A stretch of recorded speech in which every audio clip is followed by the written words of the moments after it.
Ambition of homeopathy YouTube চ্যানেলের পক্ষ থেকে আপনাদের সবাইকে স্বাগত। আজকে আবারও একটি নতুন সফল কেস নিয়ে আপনাদের সঙ্গে শেয়ার করতে চলেছি। এই কেসের মাধ্যমে আপনারা অনেক কিছুই জানতে পারবেন এবং খুব ভালোভাবে শুনলে কিছু অভিজ্ঞতা অর্জন হবে আশা করছি। তা চলুন আমি কেসটি নিয়ে আপনাদের সঙ্গে আলোচনা করছি। একজন ৮৭ বছর বয়সের পুরুষ বৃদ্ধ জ্বরে কয়েকদিন থেকে ভুগছেন। অ্যালোপ্যাথিক চিকিৎসা চলছে। এই রুগীকে দেখার জন্য রুগীর ছেলে আমাকে একদিন বাসায় ডাকলেন। এখনও রুগী গভীর নিদ্রায় অভিভূত আছেন। চোখ দুটি অর্ধ খোলা অবস্থায় রয়েছে। কোনো অভিযোগ নেই, চাহিদা নেই, সারাক্ষণ ঘুমিয়ে থাকছেন।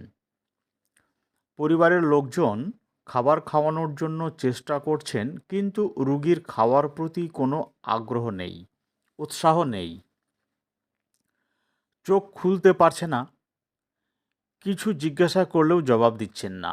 বিমূঢ় হয়ে বিছানায় পড়ে রয়েছেন। এইভাবে 3 দিন কাটছে। আমি দেখলাম ঘরে পাখা চলছে, গায়ের উপরে হালকা চাদর দিয়ে ঢাকা আছে। তার আত্মীয় স্বজন মেয়েরা দেখতে এসেছেন। আমি জিজ্ঞাসা করলাম, রুগী কখনো কি কথা বলছেন? জবাবে জানতে পারলাম কথা বলছেন না। শরীর ভীষণ দুর্বল। ফলের রস খাওয়াতে চেষ্টা করছেন, কিন্তু গিলছেন না, মুখ থেকে বাইরে বার হয়ে আসছে। আমি রুগীর পাশে বসে শরীরে হাত দিয়ে জোরে ধাক্কা দিয়ে নাড়া দিলাম। দেখলাম চোখ খোলার চেষ্টা করছেন, কিন্তু পারছেন না। আবার জোরে নাড়া দিয়ে জিজ্ঞাসা করলাম, কেমন আছেন? গলায় শব্দ করার চেষ্টা করছেন, কিন্তু কোনো শব্দ বার হলো না। ঘাড় নাড়িয়ে ইশারায় বোঝাতে চাইলেন ভালো আছেন। মুখমণ্ডলের অভিব্যক্তিতে কোনো বিরক্ত ভাব প্রকাশ পেল না। গায়ে হাত দিয়ে দেখলাম জ্বরের টেম্পারেচার বেশ উঁচুর দিকেই রয়েছে। এই পর্যন্ত দেখার পরে আমি যা বুঝলাম তা অ্যানালাইসিস করে একটি ওষুধ প্রয়োগ করলাম। তো অ্যানালাইসিস আপনাদের সঙ্গে এখন শেয়ার করছি।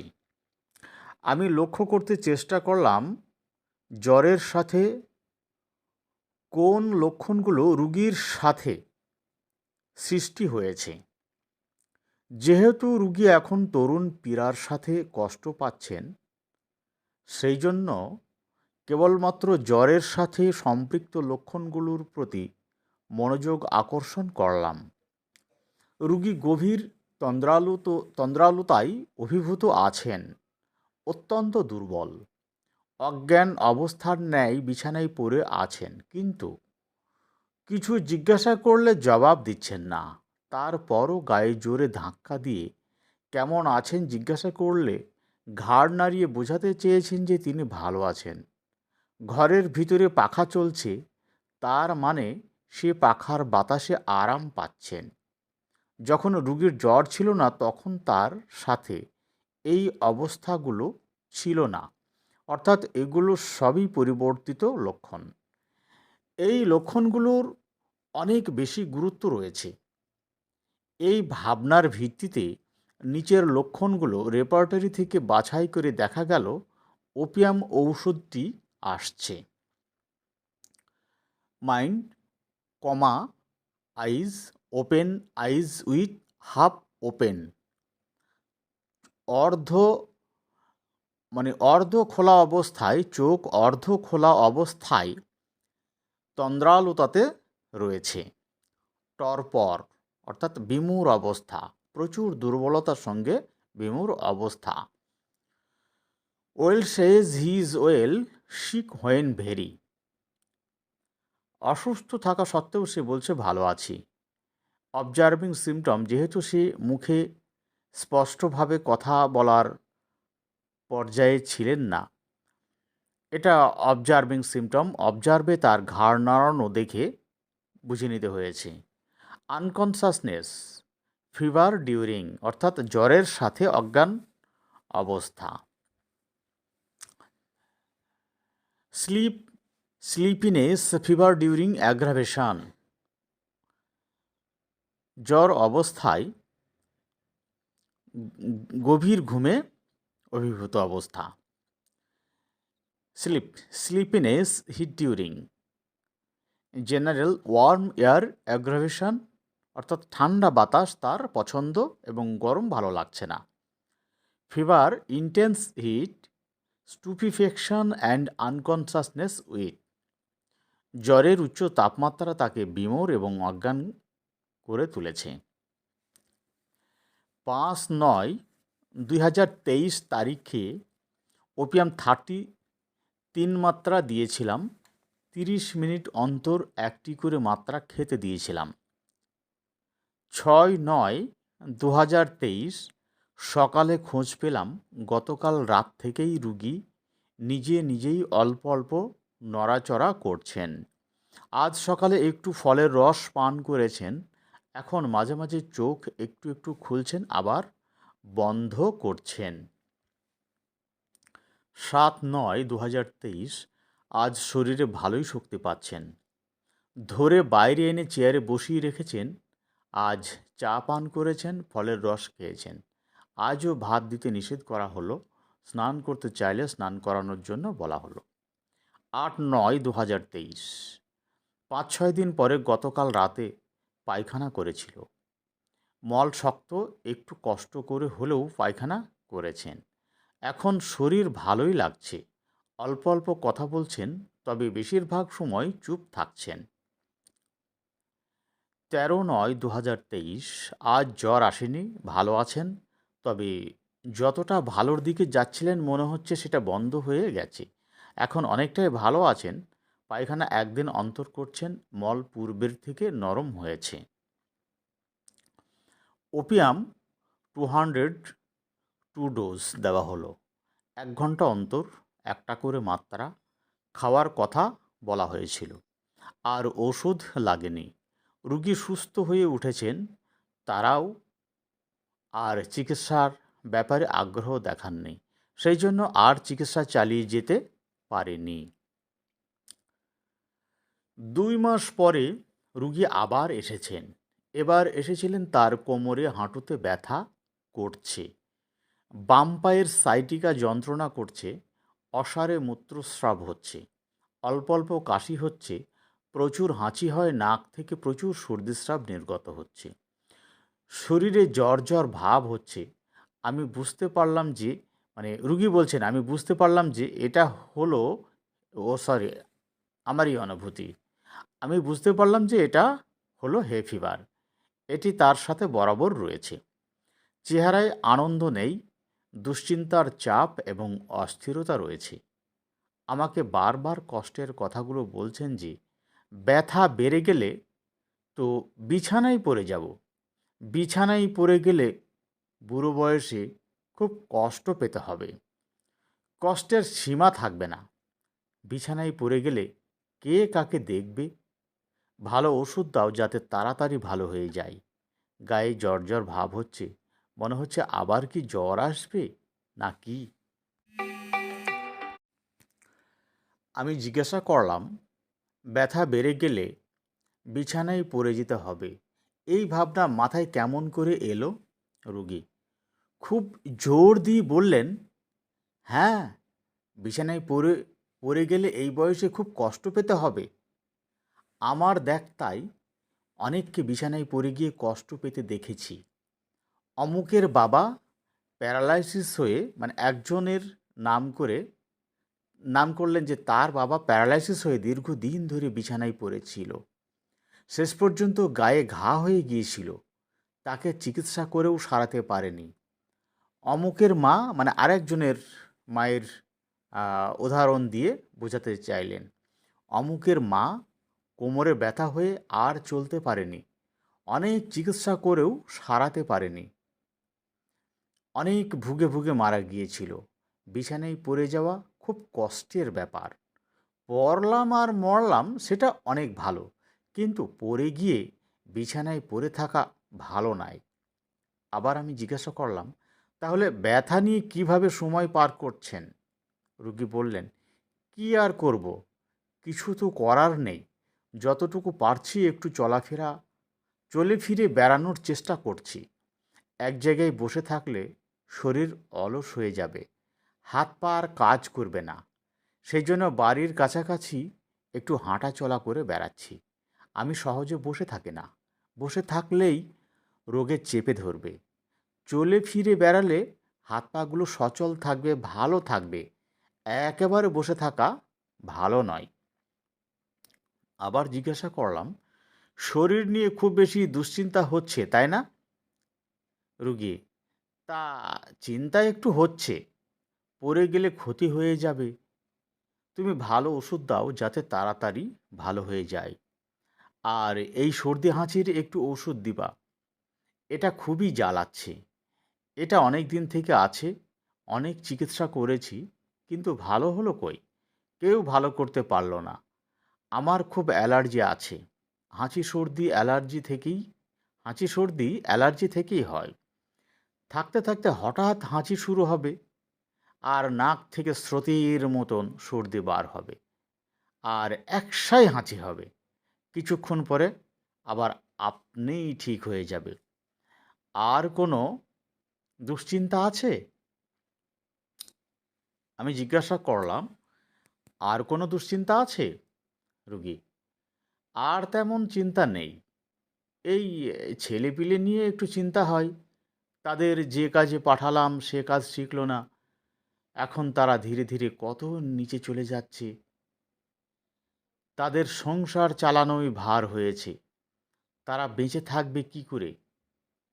ছেলেদের কৃতকর্মের ব্যাপারে অনেক কিছু কথা বললেন। ছেলেদের জন্য অনেক বেশি দুশ্চিন্তা করেন। আমি আবার জিজ্ঞাসা করলাম, জ্বর জ্বর ভাবের জন্য শীত করছে নাকি গরম লাগছে? রোগী, হালকা শীত শীত ভাব লাগছে, রৌদ্র বেশ ভালোই লাগছে। আবার জিজ্ঞাসা করলাম, পিপাসা কেমন আছে? রুগী, ওটা স্বাভাবিক আছে। আমি জল একটু বেশিই খাই, এখনও তেমনই খাচ্ছি, পিপাসার কোনো পরিবর্তন হয়নি। পায়খানা কেমন হচ্ছে? রুগী, পায়খানার সাথে বরাবর আমাশা থাকে, ভস্বানে পায়খানা হয়, পেটে গ্যাস হয়, পায়খানার সময় বাতাস বার হয়, ফটফট করে শব্দ হয়। প্রতিদিন পায়খানা হয়। আগে মাঝে মাঝে হঠাৎ করে ঢলাকল পাতলা পায়খানা হতো। বিভিন্ন জায়গায় চিকিৎসা করতে করতে কোথায় যে বন্ধ হয়েছে তা বলতে পারবো না। এখন আর সেটা হয় না। এই পর্যন্ত রুগীর সঙ্গে কথোপকথনের মাধ্যমে কেস রেকর্ড করা হয়েছিল। এখন আমি দেখে নিই অ্যানালাইসিসের মাধ্যমে যে রুগীর কাছ থেকে কি অনুভব করতে পারলাম। অসুস্থতার সাথে রুগী অত্যন্ত উৎকণ্ঠিত এবং ভয়ার্ত যে সে অক্ষম হয়ে যাবে, আর চলতে পারবে না। যদি সে বিছানায় পড়ে যায় তাহলে আর কোনো দিন বিছানা ছেড়ে উঠতে সক্ষম থাকবে না, এবং তার জন্য বাকি জীবনটাই অনেক কষ্ট ভোগ করতে হবে।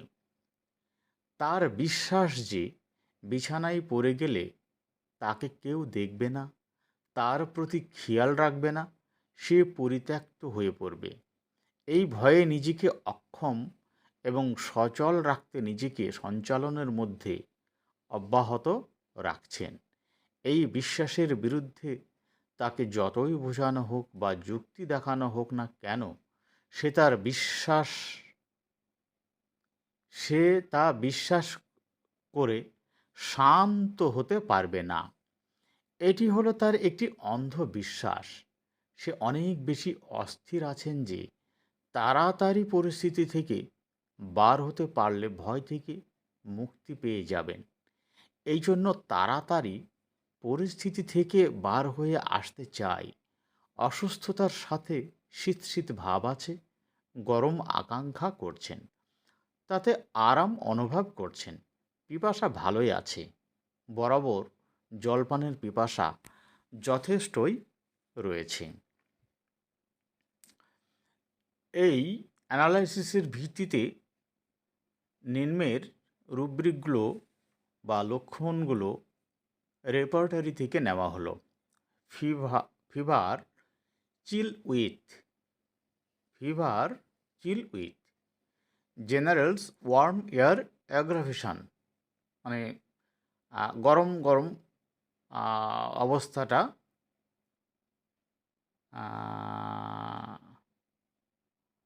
না, এটা জেনারেল কোল্ড এয়ার অ্যাগ্রাভেশন, মানে ঠান্ডাতে তার কষ্টের বৃদ্ধি, এবং warm air amel, stomach thirst, burning vomit, প্রচুর জল পিপাসা রয়েছে।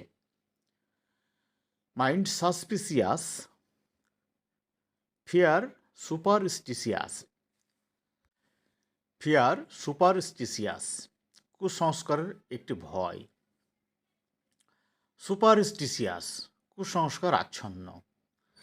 ফিয়ার অফ ডিজাস্টার, ডিজাস্টারের ভয়। Restlessness heat during, anxiety children about his carried desire to be carried fast. Fear disaster হঠাৎ প্রাকৃতিক, মানে প্রবল বেগে প্রাকৃতিক দুর্যোগ সৃষ্টি হওয়ার একটি ভয় পেয়ে যাচ্ছে। এটাই হলো ফিয়ার ডিজাস্টার। এর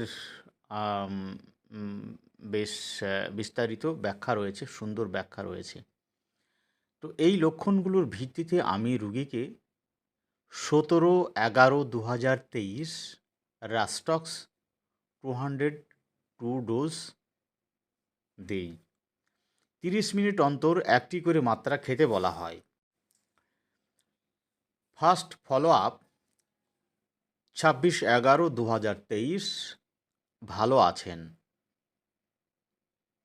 যন্ত্রণা কমেছে, অসারে মূত্রস্রাব বন্ধ হয়ে গেছে, হাঁচি পূর্বের তুলনায় কমেছে। আবারও পিএল দেওয়া হলো 10 দিনের জন্য। পিএল হলো অনৌষধি, ওষুধ নয় এমন কিছু ব্যবস্থা। সেকেন্ড ফলো আপ 7/12/2023, রুগী বললেন ভালো আছি, মন মেজাজ ভালো আছে, আগের মতন ভয় হচ্ছে না, এখনও হাঁটা চলার কাজ একই উদ্যমে চলছে। এখন পাড়ার বিভিন্ন জায়গায় যান এবং অন্যান্য লোকজনের সাথে মেলামেশা করেন, কথা বলেন, তাতে মনটা ভালো থাকে। থার্ড ফলো আপ 14/12/2023, 2 দিন থেকে ব্যথা একটু বেড়েছে, কোমরে একটু যন্ত্রণা করছে, হাঁটাচলা করলে আরাম লাগে, সকালে বিছানা ছেড়ে ওঠার সময় কোমরে আড়ষ্ট লাগে, কিছুক্ষণ হাঁটা চলার পর ঠিক হয়ে যাচ্ছে। আবার মেডিসিন রাস্টক্স 1M 1 ডোজ দেওয়া হলো। ফোর্থ ফলো আপ 30/12/2023, রুগী বললেন ওষুধ খাওয়ার পরে কোমরের যন্ত্রণা বেড়েছিল, 2 দিন পরে বৃদ্ধি কমে আসে এবং এখন আর কোনো অসুবিধা নেই, হাঁচি আর হয়নি, এখন খুব ভালো আছি, পরে কি হবে জানি না, এখন খুব ভালো আছি। ফিফথ ফলো আপ 10/1/2024, ভালো আছেন, কোনো সমস্যা নেই, রুগী বলছেন মনে হচ্ছে আমি ছেলে মানুষ হয়ে গেছি, শরীরে প্রচুর শক্তি হয়েছে, পেটও ভালো আছে, ক্ষুধা ভালো হচ্ছে, পেটের গ্যাস নেই, পায়খানা ভালো হচ্ছে।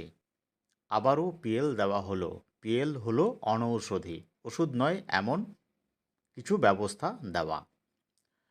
সিক্সথ ফলো আপ 23/1/2024, ভালো আছেন, মাঝে একদিন হাঁচি হয়েছিল, তবে আগের থেকে অনেক কম। কয়েকবার হাঁচি হয়ে বন্ধ হয়ে গিয়েছিল। কোনো অসুবিধা নেই, মনটা ভীষণ ভালো আছে, মনে আনন্দ আছে। আবারও পিএল দেওয়া হলো। Seventh follow up, 4/2/2024।